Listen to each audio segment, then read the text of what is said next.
Bonsoir à toutes et à tous, bienvenue dans Libre Ensemble, votre rendez-vous de la laïcité.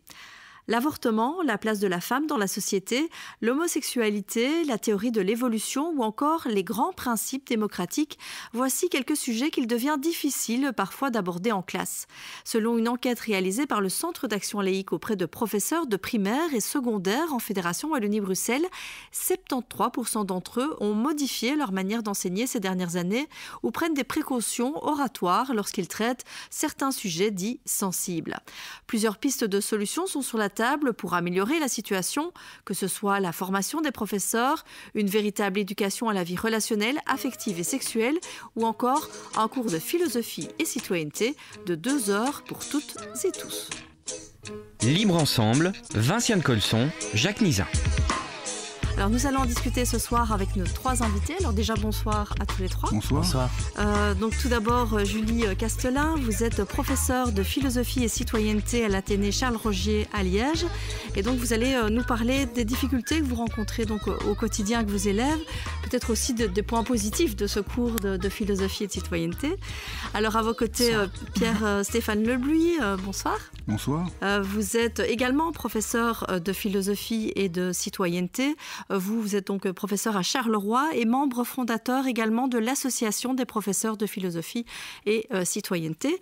Et enfin, Lionel Rubin, bonsoir. Bonsoir. Vous êtes donc chargé de mission au Centre d'action laïque et auteur de cette étude sur les difficultés d'aborder certains sujets en classe. Alors, cette étude, elle a été réalisée notamment suite au drame qui s'est déroulé en France en octobre dernier. C'était donc l'assassinat de Samuel Paty, professeur d'histoire géo à Conflans-Sainte-Honorine, assassiné donc par un jeune terroriste islamiste. Alors, Julie Castelin, peut-être pour commencer, comment vous avez vécu cet événement dramatique ?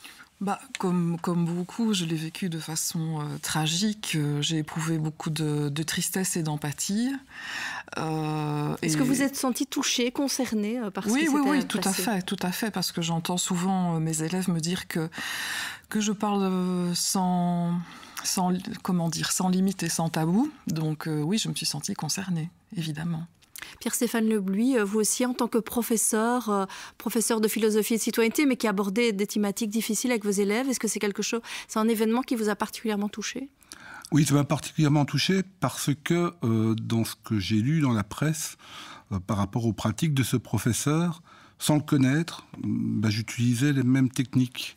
Je me souviens qu'il avait proposé aux élèves qui pouvaient être éventuellement choqués par les caricatures qu'il voulait montrer de sortir du local à ce moment-là. Et curieusement, ça m'est revenu en pleine figure parce que je faisais exactement la même chose dans ma pratique quand on a parlé des événements de Charlie Hebdo. C'était le début du cours de philosophie de citoyenneté. Et j'ai employé la même technique que lui. J'ai proposé aux élèves éventuellement que ça pouvait choquer de sortir pour ne pas les blesser, tout en conservant la neutralité qui nous guide durant nos heures de cours. Je me suis identifié à ce monsieur, ça m'a surpris, ça m'a touché comme ma collègue et j'y pense relativement souvent. Et quelque part aussi, je me dis, il n'est pas normal dans un État démocratique, tout en respectant la neutralité, de devoir penser comme ça parce qu'on finit par se mettre des freins. Et c'est dérangeant, quoi, de se dire qu'on est obligé de freiner certains sujets en se disant, attention, ça peut avoir des conséquences. Mais on va parler de ces différents freins. Mais j'avais quand même envie de donner peut-être un point un peu positif. C'est que Lionel Rubin, quand on voit les résultats de cette enquête menée par le Centre d'action laïque, donc il y a plus de 300 professeurs qui ont répondu, on voit quand même que la situation n'est pas hors de contrôle et ne semble pas aussi pire peut-être que ce qu'elle peut apparaître en France. Oui, tout à fait. C'est effectivement le constat premier et général de cette enquête, c'est qu'on n'est effectivement pas dans une situation de contrôle, avec pas une remise en cause fondamentale de notre enseignement et des contenus. Ça, c'est évident. Et donc, il y a évidemment, probablement, un contexte qui est différent qu'en France. Maintenant, c'est sûr que sur les 300 professeurs que nous avons interrogés, 60% d'entre eux, en tout cas, pointent un environnement, un climat qui a évolué par rapport à certaines matières. Et donc, c'est évidemment tout l'enjeu maintenant, c'est de voir quelles sont les pistes de solutions concrètes et faisables à mettre en œuvre, en fait, pour permettre de revenir à une forme de retour à la normale. Ça veut dire de pouvoir, en tout cas, évoquer les sujets, présenter les sujets aux élèves, pouvoir en discuter avec eux de manière à affûter leur esprit critique. C'est évidemment tout l'enjeu, c'est de trouver ces pistes de solutions. Alors, Julie Castelin, quels sont pour vous les sujets qui sont vraiment difficiles à aborder avec certains élèves, avec certaines classes? Quels sont les sujets où vous sentez que vous avez plus de difficultés qu'avant d'en parler? Pour rebondir par rapport à ce que mon collègue vient de dire, déjà la thématique de la liberté d'expression pose problème. C'est-à-dire que moi, quand il y a eu cet événement tragique, je suis passée par différents stades. Un premier stade émotionnel et puis un stade où je me suis dit il faut que je fasse quelque chose avec mes élèves en classe. Donc je suis arrivée lundi en classe en me disant je dois en parler, mais j'ai tout de suite ressenti ce frein. Et puis j'en ai discuté à la récréation, je me souviens très bien, avec ma collègue de géographie, qui elle avait décidé de parler de cela avec ses élèves.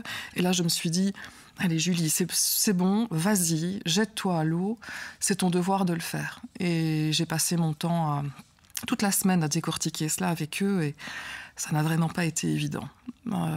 Puisque en effet, je me suis retrouvée à penser à ma leçon sur la liberté d'expression, à aborder l'affaire des caricatures de Mahomet, etc., à montrer certaines choses, et j'ai ressenti vraiment beaucoup de freins chez certains élèves. Donc il y a la notion, le facteur religieux est compliqué, la liberté d'expression qui va avec.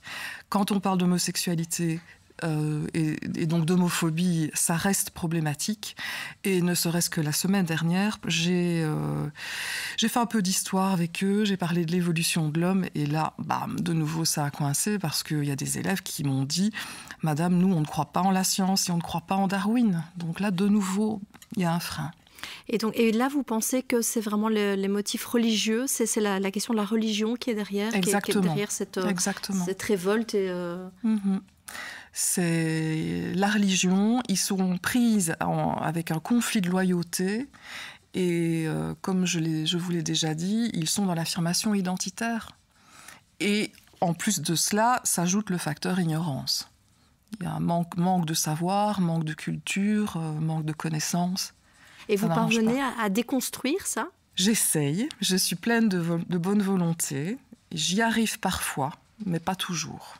Je me rends compte que je suis souvent amenée à faire, comme on dit en communication, de la métacommunication, donc à essayer de sortir de la dynamique de discussion pour essayer d'analyser ce qui se passe. C'est déjà... Enfin, voilà, ça a fonctionné, mais ça ne fonctionne pas à chaque fois. Vous, Pierre-Stéphane Lebuy, que ce soit vous, dans votre expérience personnelle de professeur de philosophie, de citoyenneté et de morale auparavant, ou au sein de cette association des échos que vous pouvez entendre, quels sont pour vous vraiment les sujets les plus difficiles? On a déjà parlé de liberté d'expression, est-ce qu'il y en a d'autres? Ouais, la liberté d'expression touche tellement de domaines différents qu'elle commence dès le départ où on les met dans une situation de débat, par exemple. Quand on les place dans une situation de débat sur des thématiques dont on vient de parler, l'homosexualité, on sent très rapidement dans un groupe les tensions qui se créent. Tout en mettant les balises, tout en mettant toute sa pratique que l'on a, les tensions sont réelles. Certains voudraient émettre des avis, mais ne savent pas les émettre par peur des représailles éventuelles, des menaces directes qui se font entendre dans ce débat. Alors oui, on est enseignant, oui, on recadre, oui, on rappelle les règles d'un débat, mais les menaces, elles sont quand même bien là, les menaces verbales à l'encontre d'un camarade qui voudrait librement pouvoir parler de l'homosexualité, peut-être de son orientation. Donc c'est très compliqué, et surtout 50 minutes quand on rentre...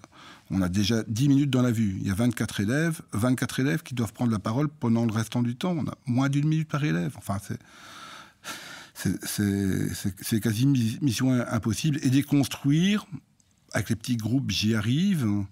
j'arrive à les conscientiser, mais sur un laps de temps qui va de court à moyen. Sur le long terme, la notion apprise dans ce cadre de débat s'étiole au fur et à mesure que le temps passe. Donc il faut y revenir.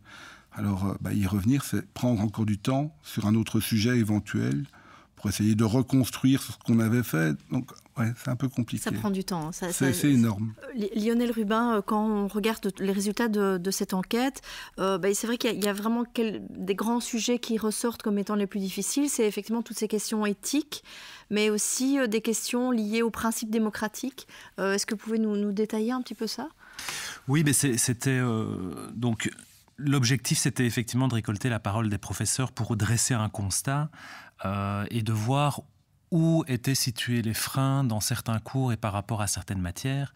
Évidemment, on a majoritairement des freins dans les cours de français, de philosophie et citoyenneté, de religion, de morale, d'histoire, de géo.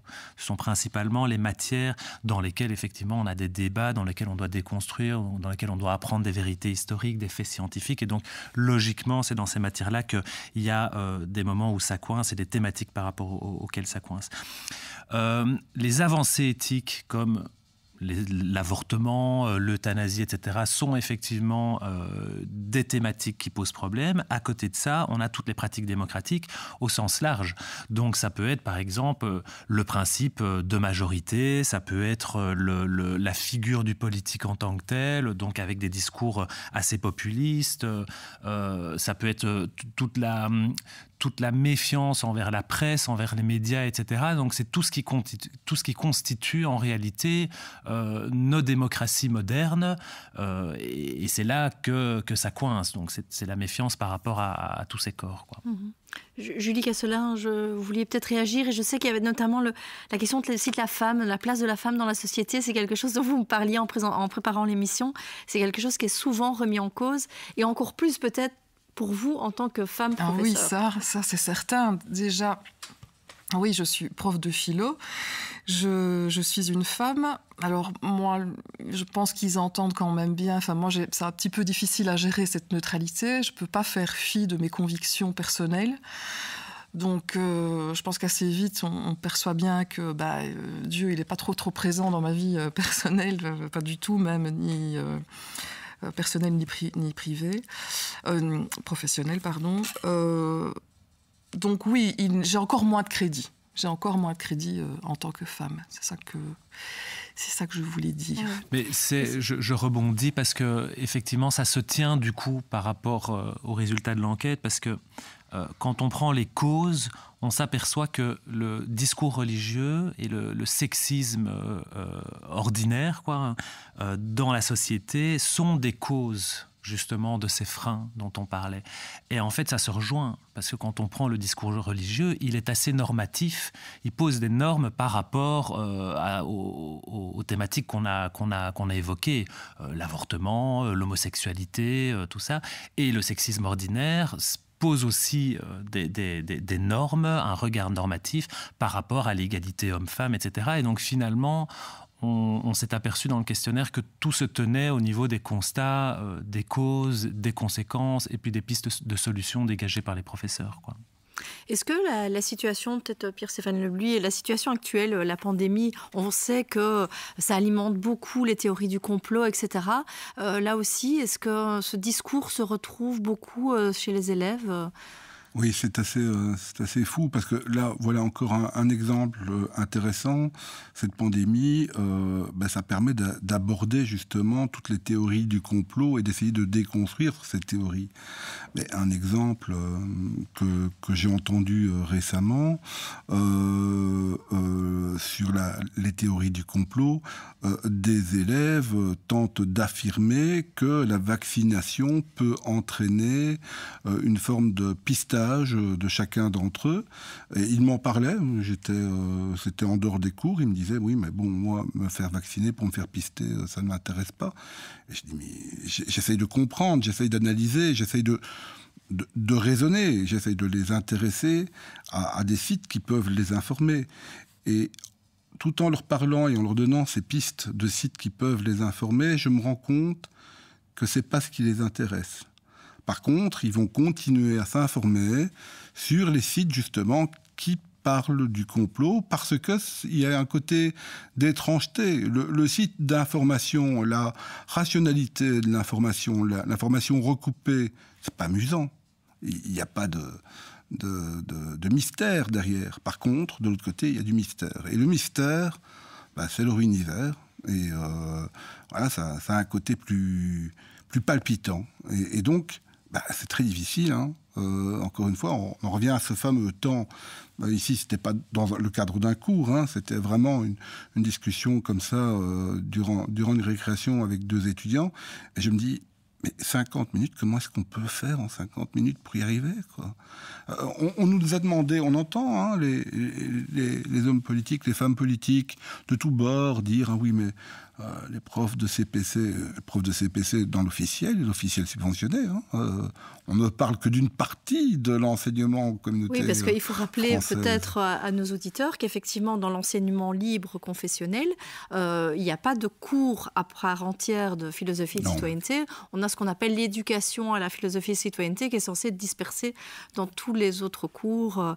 Mais donc voilà, on n'a pas... Déjà, vous trouvez, je pense que c'est trop peu d'avoir 1 heure, mais c'est vrai que là, dans le libre confessionnel, ils ont rien du tout. Enfin, rien du tout, en tout cas. Oui, c'est considéré comme une compétence transversale, comme on dit en jargon pédagogique. Oui. Et d'ailleurs, vous me disiez, Julie Castelin, que parfois on vous appelle encore la prof de rien. Hein, de cette, parce qu'à un moment, on appelait ce cours de rien. Oui, ça montre quand même encore l'image qu'il a parfois. Oui, exactement. Déjà, il n'y a pas beaucoup de valorisation en tant qu'ancienne prof de morale. C'est déjà le cours où on regarde des cassettes, comme on disait avant. Et puis là, oui, j'ai encore des collègues qui disent « Oh mais oui, mais Julie, elle est prof de rien ». Donc, il n'y a pas d'intérêt. Il n'y a pas d'intérêt de la part de certains collègues. Je n'ai pas dit tous, hein, parce qu'il y en a qui nous félicitent pour le travail qu'on fait. Mais oui, un peu d'intérêt. Mais est-ce que vous ressentez quand même un soutien, parfois, de certains de vos collègues ? Oui, bien sûr. Ou de votre direction ? Est-ce que quand vous sentez qu'il y a des sujets qui sont difficiles à aborder, ou que vous avez eu des réactions un peu exagérées de certains élèves, disproportionnées, est-ce que vous avez quand même ce soutien ou pas ? Oui, exactement. Et quand il se passe quelque chose que j'estime un peu dangereux et qui dérive, tout de suite, j'en informe en général monsieur le proviseur, et puis ça remonte auprès de madame la préfète, et j'ai toujours du soutien. Quand j'ai perçu des discours un peu dangereux comme ça, je pense que le lendemain, les élèves concernés étaient appelés pour une petite mise au point chez monsieur le proviseur, qui de surcroît a du crédit, vu sa position et son genre, évidemment.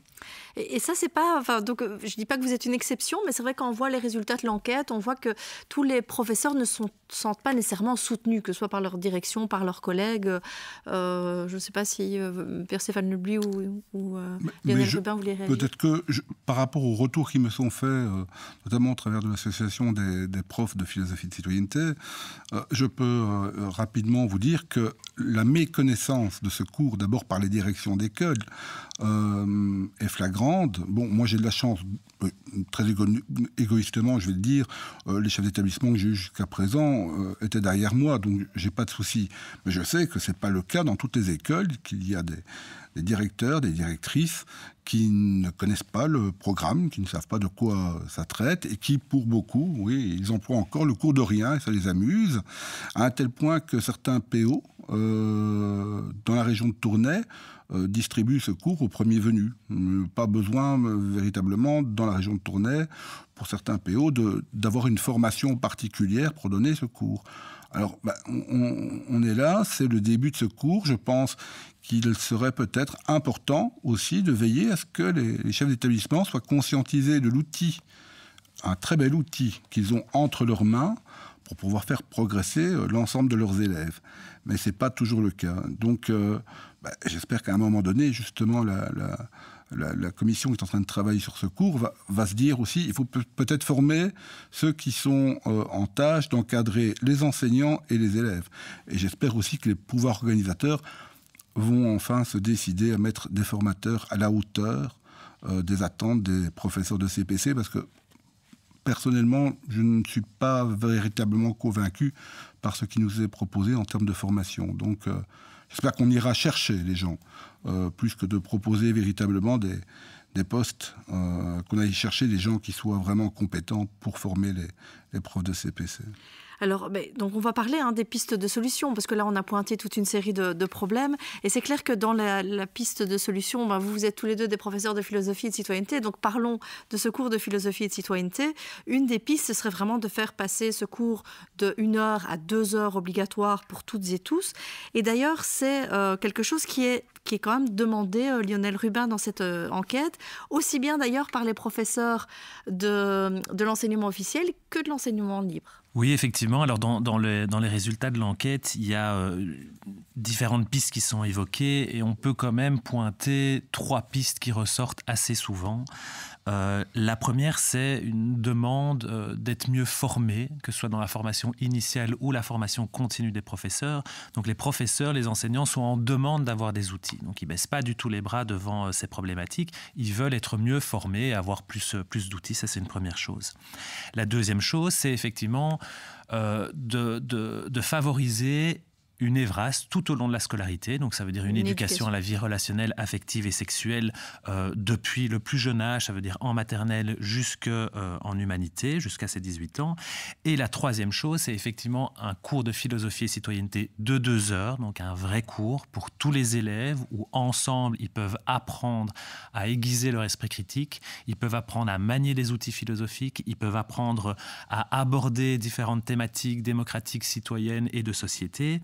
Et là, on s'est effectivement rendu compte, avec une bonne surprise, que même les professeurs du libre confessionnel plaident pour 2 heures de philosophie et citoyenneté, estimant que ça peut apporter des outils aux élèves pour aborder ces thématiques. Donc c'est vrai que c'est assez intéressant et c'est pas une petite majorité. On est tout professeur confondu, donc tout répondant confondu, à plus de 80% de réponses qui plaident en faveur de ces 2 heures de cours. Et ça rejoint finalement le constat qu'on fait quotidiennement dans les journaux où, à chaque fois qu'on se trouve face à une telle problématique, on remet tout sur le cours de philosophie et citoyenneté, mais sans pour autant lui en donner les moyens. C'est-à-dire que quand il y a un événement qui survient par rapport à telle ou telle thématique, on fait « Ah ben oui, effectivement, il faudrait qu'on ait un vrai cours de philosophie et citoyenneté ». Pour autant, on voit qu'une fois qu'on arrive dans la mise en œuvre, et il y a un groupe de travail parlementaire actuellement qui travaille en Fédération Wallonie-Bruxelles, on aura peut-être l'occasion d'en reparler, mais actuellement sur ce sujet, voir comment on pourrait le mettre en œuvre, on sent que voilà, ça coince, qu'on ne sait pas très bien, qu'on n'ose pas sauter le pas. Mais pour autant, le discours théorique derrière est celui de on a un problème, en philosophie et citoyenneté, ils vont apprendre ça. On parle maintenant énormément de décolonisation de l'espace public, par exemple. En philosophie et citoyenneté, on pourra apprendre ça. On a par exemple la problématique de l'EVRAS, on pourrait en philosophie et citoyenneté dégager des heures. Il n'y a pas de souci, mais alors faisons-le. Oui, et donnons du coup des heures et les moyens. Ça vous semble essentiel, vous, Julie Castellin, de justement passer à ces 2 heures pour pouvoir aborder tout ça ? Oui, évidemment, vous prêchez une convaincue. Déjà, il était déjà plus que temps d'avoir un cours de philosophie et citoyenneté avec au moins 7 heures obligatoires, mais cette 2e heure me semble primordiale. Et le problème, c'est que les élèves me disent souvent, ils me l'ont encore dit hier, que mon attitude en tant que professeur est différente en 1re heure et en 2e heure. Parce que je pense que, évidemment, ils sont plus nombreux dans la 1re heure. Je brasse évidemment une fameuse diversité, mais c'est à cette heure-là que je sens que je marche sur des œufs lorsque j'aborde certaines thématiques. Tandis que en 2e heure, j'ai envie de dire, c'est un public, je ne vais pas dire acquis, ce serait peut-être péjoratif, mais voilà, ce sont des volontaires qui sont là pour discuter de tout, sans tabou, etc. Et il faudrait que ce soit généralisé. Comme je vous le disais au téléphone, je leur ai montré un documentaire sur l'histoire des monothéismes. Et je l'ai montré en 2e heure de CPC. Et il y a un élève de 3e qui m'a dit « Mais madame, pourquoi est-ce que vous ne montrez pas ça en 1re heure ? C'est en 1re heure qu'il faudrait leur montrer ça. Nous, on sait ça. » C'était pas du mépris de sa part, mais c'était un propos très lucide, je trouve. Mais peut-être parce que vous n'auriez pas osé en 1re heure, ou il y a d'autres thèmes à traiter aussi, ou parce que que vous êtes peut-être plus stressé aussi en première heure qu'en deuxième heure? Ça me stresse, j'ai peur. Et pourtant, c'est ça qu'il faudrait que je fasse. Mais je ne m'en sens pas encore prête pour l'instant, d'autant plus parce que je n'arrive pas à me défaire des réactions de certains élèves lorsque j'ai passé cette fameuse semaine à décortiquer l'assassinat de Paty par rapport à la liberté d'expression. Je reste stressée.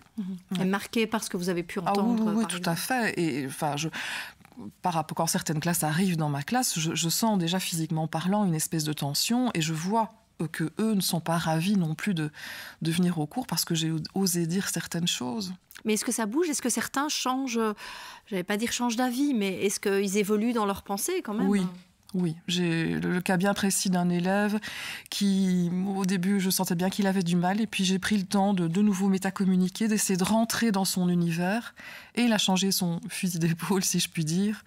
Il y a eu une véritable remise en question et un dialogue qui a été établi. Mais c'est un élève. C'est déjà ça. C'est déjà ça. Ça montre quand même que, mais voilà, en travaillant, en argumentant, il peut y avoir cette écoute. Pierre-Stéphane Lebuy, donc on l'a dit, effectivement, les parlementaires en Fédération Wallonie-Bruxelles sont en train de discuter de ce passage à une deuxième heure. Ces discussions qui se font en huis clos. Qu'est-ce que vous espérez qu'ils prennent comme décision et pourquoi? J'espère qu'ils vont avancer sur ces 2 heures de philosophie de citoyenneté. Franchement, je ne comprends pas que l'on puisse continuer à tergiverser sur ce sujet et que l'on mette autant de temps à se décider. Je ne comprends pas. C'est un peu hypocrite de ma part. Je ne comprends pas. Oui, je sais pourquoi. On avance difficilement. Parce que derrière, il y a l'électorat. Et on joue là aussi une partition qui est très compliquée. Mais néanmoins, ils représentent l'avenir. Leur position va représenter l'avenir de l'enseignement et l'avenir de cette jeunesse. S'ils veulent une jeunesse qui soit capable d'avoir, comme ma collègue l'a encore dit à l'instant, un minimum de sens critique, ils ne peuvent pas faire autrement. Je veux dire, c'est quand même, on vit une situation assez particulière. On a dans nos grilles des cours d'éducation physique, très bien, 2 heures. 2 heures d'éducation physique au minimum, parfois 3, ça dépend un peu des grilles. Et en philosophie et pensée, on accorde 1 heure à penser, à réfléchir par soi-même. 2 heures d'un côté de sport, mais penser... Alors, pas penser, c'est ça qu'il faut. Mais c'est complètement dingue. J'espère que ces hommes et ces femmes politiques, ces mandataires politiques, de tout parti, quel qu'il soit, prendront toute la mesure de l'enjeu qui est là devant eux et peut-être penseront un peu moins au jeu politique qui est en train de se jouer là sous nos yeux et qu'ils auront le courage d'avancer sur ce sujet. Lionel Rubin, on sait que je le disais, ces discussions se font à huis clos, mais est-ce qu'on a bon espoir? Est-ce qu'il y a des tendances favorables qui nous font penser que ça pourrait passer à 2 heures? Mais on a bon espoir parce qu'en réalité, ce groupe de travail parlementaire part d'un consensus d'une précédente décision, d'un précédent groupe de travail parlementaire en 2018 qui, tous les partis confondus, ont acté la volonté d'aller vers 2 heures et la nécessité d'aller vers 2 heures. Donc en réalité, ce groupe parlementaire, l'espoir qu'on a, c'est non pas qu'il refasse le débat en termes de savoir s'il faut ou pas 2 heures de citoyenneté, mais c'est comment est-ce qu'ils vont lever les problèmes et parfois des vrais enjeux de maintien de l'emploi. Attention, je suis tout à fait d'accord qu'il y a des véritables enjeux là-dedans et qu'il faut voir comment les résoudre au mieux. Mais en tout cas, c'est comment est-ce qu'eux vont trouver les solutions pour concrétiser ces 2 heures de philosophie et citoyenneté. Et oui, et surtout, et c'est vrai que ça apparaît aussi, en parlant tout simplement de logistique, on sait que 1 heure de philosophie et citoyenneté, ça entraîne pour certains professeurs de passer par plusieurs écoles. Donc c'est très difficile à organiser. Donc déjà 2 heures, ça paraîtrait plus facile. Et puis ça mettrait fin aussi à une inégalité entre élèves Et évidemment, les inégalités entre réseaux, là, on verra ce que les résultats de ce groupe de travail et de cette commission parlementaire vont donner. On est à la fin déjà de cette émission. Merci vraiment à tous les trois. Donc, je rappelle, Julie Castelin, vous êtes professeure de philosophie et de citoyenneté à l'Athénée Charles-Roger à Liège. Donc, Pierre-Stéphane Lebuy, membre fondateur de cette association des professeurs de philosophie et citoyenneté. Et vous devriez être, peut-être pas vous, mais en tout cas l'association, être entendu justement par cette fameuse commission parlementaire. Et donc Lionel Rubin du Centre d'action laïque. Et d'ailleurs, je pense que si vous, chers auditeurs, vous êtes parents, vous allez certainement recevoir, ou vous avez peut-être reçu déjà dans les jours précédents, ce fameux formulaire à cocher en choisissant 1 heure ou 2 heures. Donc on espère que ce qu'on a pu vous dire aujourd'hui vous aidera à affiner votre choix et à alimenter votre réflexion. Merci vraiment à tous les trois. Merci à vous de nous avoir suivis et une belle soirée à tous.